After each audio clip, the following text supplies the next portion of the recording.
Hey, everybody. My name is Shay Renee, and welcome back to Shay Renee Online, where we discuss reality TV, food, and fitness. So, thank you guys for joining me, and let's get started. Today, we're going to talk about Below Deck Med, Season 6, Episode 7. Let's get into it.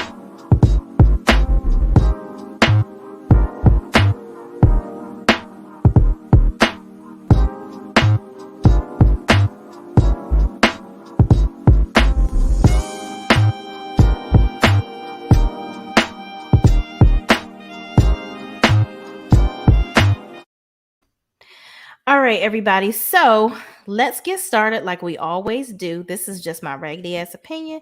Anybody that has anything else to say, I really don't care. So let's do it. Good for me. That's my opinion! Don't you get it? Why can't anybody have an opinion but you? And I yell. Do you not How get do it? you know what's That's good my for opinion. me? All right. So let's get into this episode of Below Deck. So y'all know the last episode, Lexi went super duper crazy, and I was just expecting her to do the same thing this episode and not change, but she did a total 180 on her whole life. I don't know, but let's just get into the episode. So the episode starts out with the guest, the primary, complaining about food and wanting the food to come out real fast and all this, that, and the third. I don't know if she thought she was at Old Country Buffet or wherever she thought she was at, but this is a yacht lady, and there's one chef. And there's like 50, 11 of y'all. Okay. So I don't know how fast she thought Matthew's fingers was supposed to put that food down. And I'm sure they told her, with all that good money that she spent on this charter, that typically they wait for all the guests to come to the table before they bring the food up. Surely she had to know that. But nevertheless, her brothers were very hungry and they were going to get very upset if their food didn't come out real fast. So listen, child, she wanted the Burger King having her damn way. So she went on downstairs, okay? And she told them, listen, can you hurry up? Okay, hurry up and bring me my food.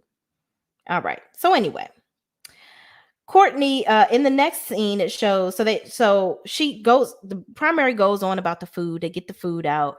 She ended up having Matt come up there to talk about the food, and then it ends up being a good comment. She says, "You were able to hang with the best of us and get the food out here."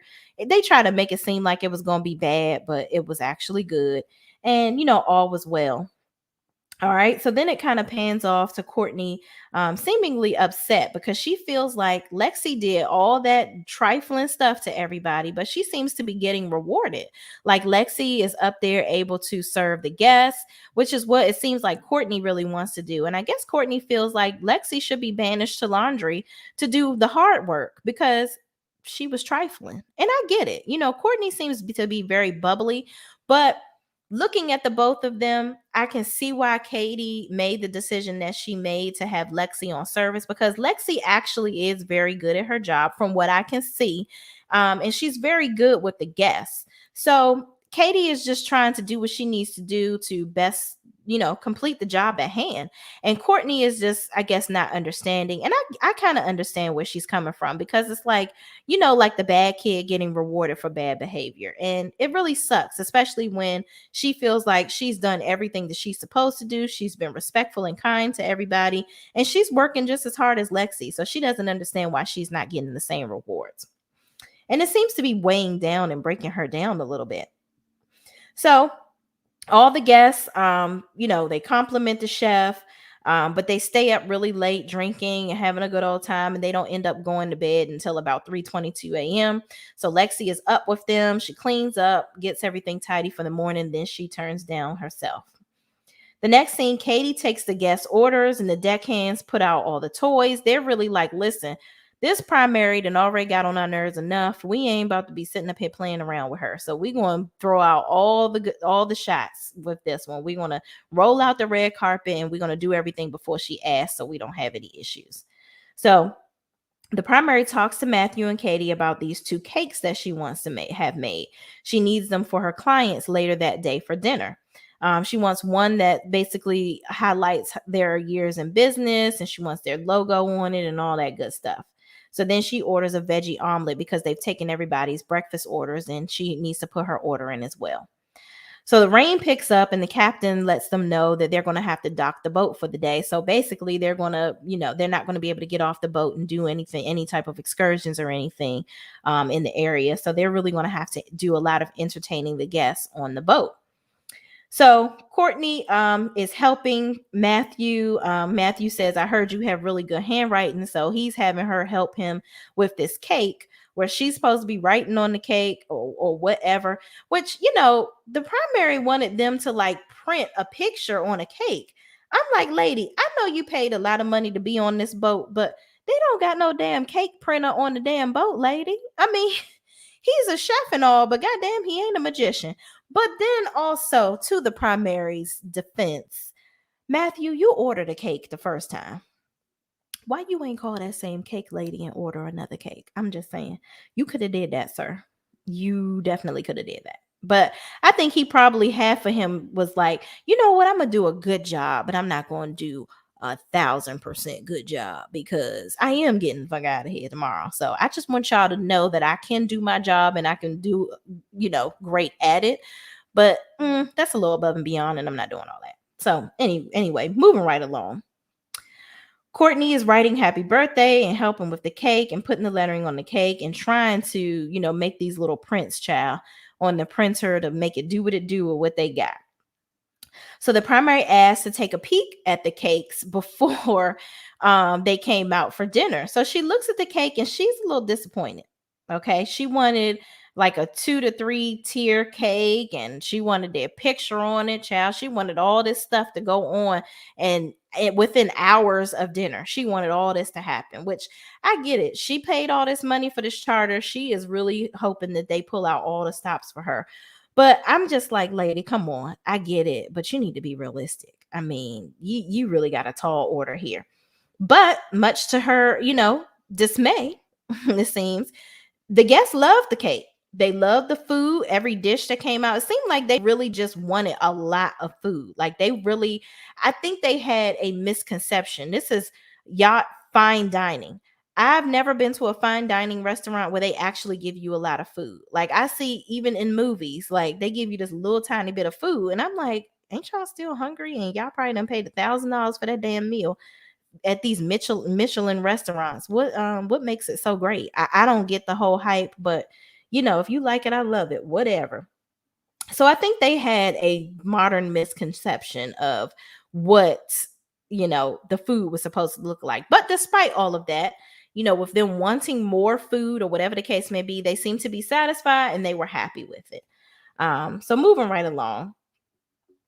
Everybody loved the cake. Everybody was taking pictures with the cake and everything. And, the primary thanked Matt and, all was well.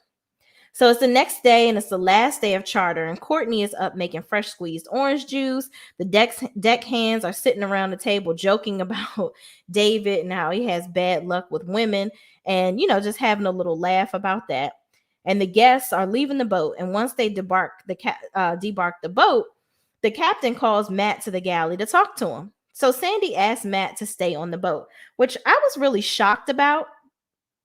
She asked him to stay on the boat and she said she's willing to trust him because he did such a great job with, the charter that was just there, which I don't know. I hope Matt really doesn't disappoint Sandy. I mean, he did earn his way back on the boat and, it's good to the team has already kind of meshed together. But yeah, he seems still a little finicky to me. So I don't know how that's really going to work out, honestly, but we'll see. So the captain, after she met with Matt, she called everybody up to the galley so that they can talk about the tip meeting. Okay. She praises Lexi, says Lexi did a great job, talks about how great Matt did and that he's going to stay on the boat. And Courtney looks a little dismayed how, Lexi just keeps on getting all these accolades because as the charter guests were leaving off the boat and they were saying bye to everybody, they seem to know everybody's name but Courtney's. And that kind of, made her a little upset. And then now you have Captain Sandy like giving Lexi all these accolades after she was just Satan the other day. So I just don't understand. She's being treated like an angel right now. So it's a little frustrating for Courtney. So captain reveals that they got a $15,000 tip. So that was $1,244 per person. And everybody is like underwhelmed. They're like, that's a really low tip for all that these people asked for. And as much as they was getting on our damn nerves, child, that was a very low ball tip. But they gonna take their money and go. So Courtney, she's seen crying as she's cleaning up the room and just getting a little frustrated because again, the guest forgets her name. She's getting off the boat. Lexi's getting all this praise, and she after her recent blow up, and it just looked like she's being praised for bad behavior. And Courtney is just really frustrated, and she isn't getting the attention for the hard work that she's obviously putting in as well. And I get it. That's very frustrating. It honestly really is. Like, when somebody is getting praised and they were literally spiraling out of control, like Lexi should have been fired. Let's be clear. She should have been fired for all the stuff that she did and said to everybody. And she is just, she's getting praised for it. I don't know. I don't know what's going on.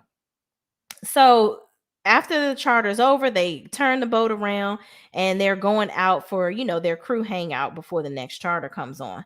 And at the dinner table, Z discusses how it's very difficult for Black people to get a job being a deckhand in the yachting field, especially when you're green and you don't have any experience. And he was talking about how his brothers were, which Z is adopted and his brothers are white. They were worried about him because they're like, they're really proud of him for, trying to get in. But Z talked about where if there are more of his white counterparts that are trying to get the same job that he wants to get, especially with him being green, it was very difficult for him. So he's really, appreciative of the opportunity that he's gotten to work with Malia.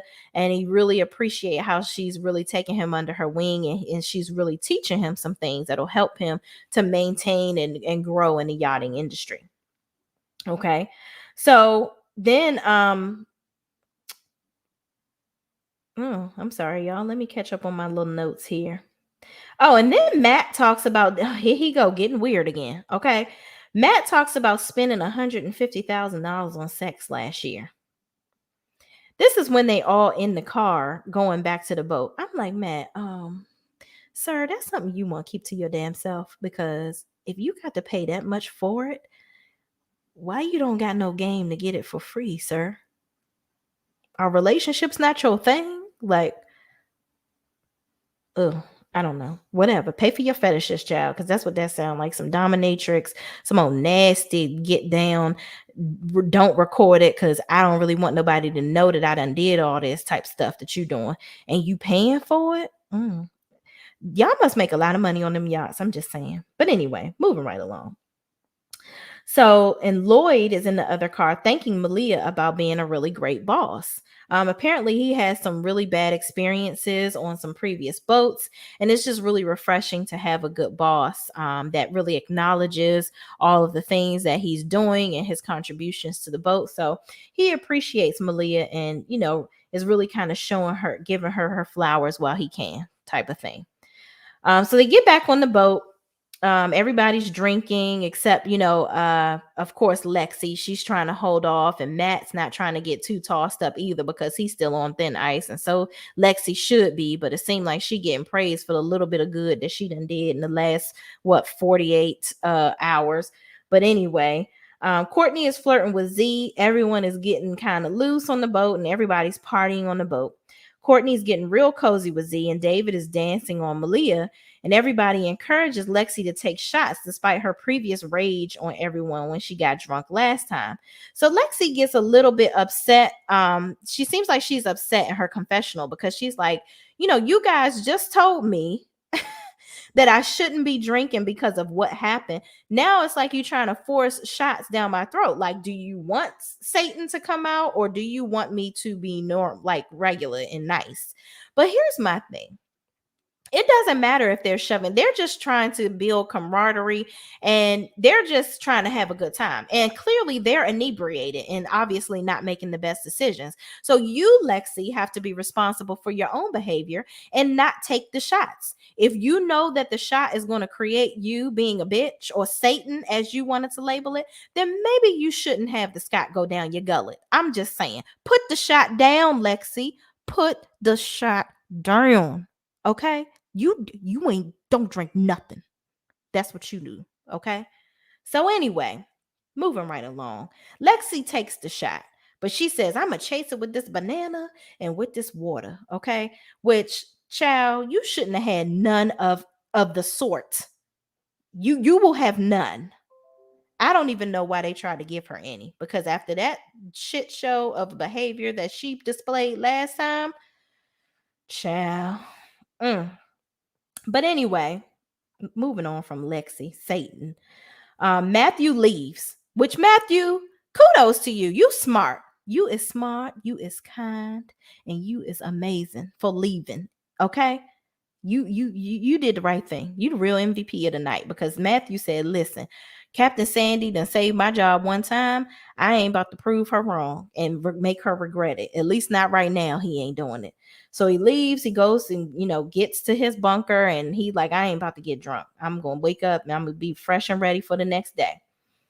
Meanwhile, David is over here trying to shoot his shot, child. He pouring his heart out to Malia, and she looks really uncomfortable because she kind of knows, it looks like she knows what's getting ready to happen. Like he really about to try to shoot his shot.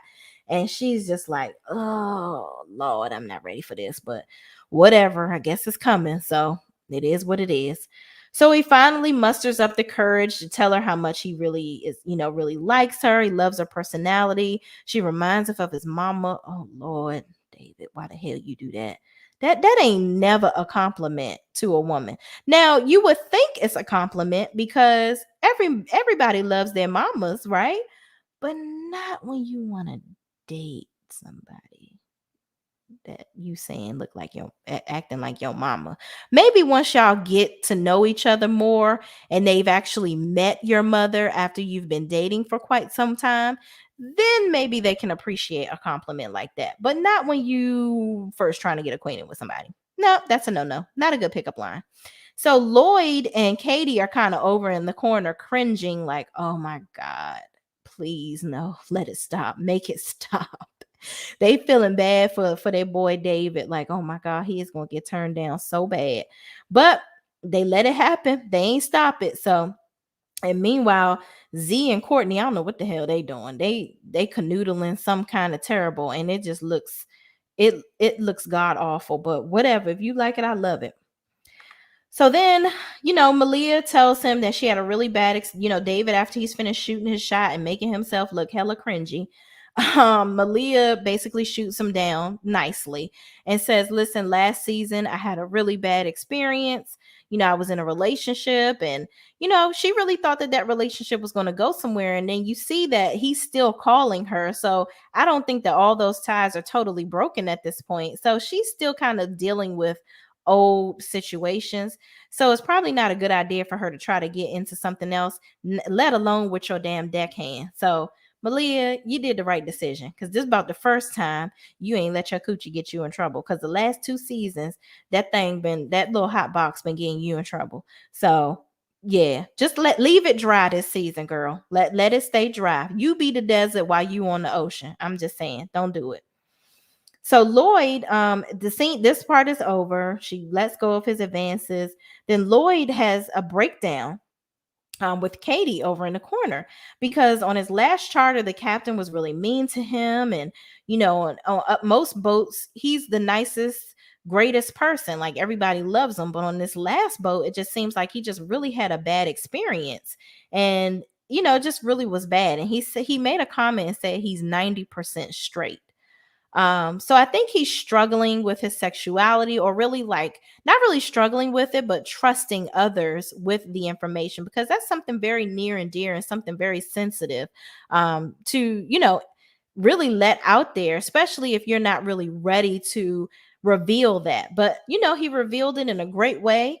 Everybody was very supportive of him, and Malia even said, hey, I had some escapades with women and men when I was in college. So listen, Nobody is here to judge you. And I'm really proud of Lloyd for really taking ownership of, his life. You can do whatever you want to do and nobody should be judging him.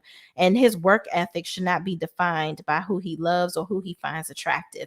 And, throughout the episode, they kind of touched on some things in the yachting industry that are, pretty biased as far as women and men and roles and color, race, or what have you, experience, all those different things. So it seems like the yachting industry can be pretty judgmental.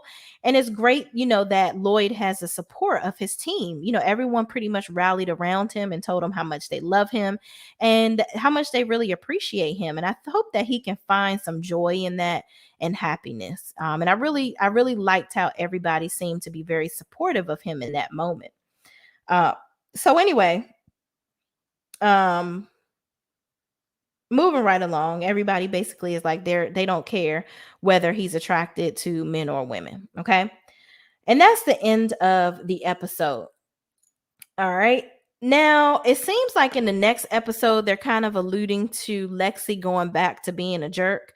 So I'm interested to see how that plays out and if Captain Sandy makes do on her promise to actually fire her if she continues to be trifling. And I really don't have no faith in her not being trifling. So we'll see how this goes. And did Z and Courtney canoodle upstairs on the boat? What y'all do up there? So hopefully they touch on that. This little boat romance is kind of rolling out something different. So we'll see. So thank you guys. Again, I'm Shay Renee. Please join me on all things Bravo and OWN TV for Love and Marriage Huntsville updates. I also do fitness and food videos on my channel. And thank you guys for watching. Please, please, please don't forget to like, comment, and subscribe to this video. And thank you guys for watching. Every view is very much appreciated. You guys have a great day and see you in the next video.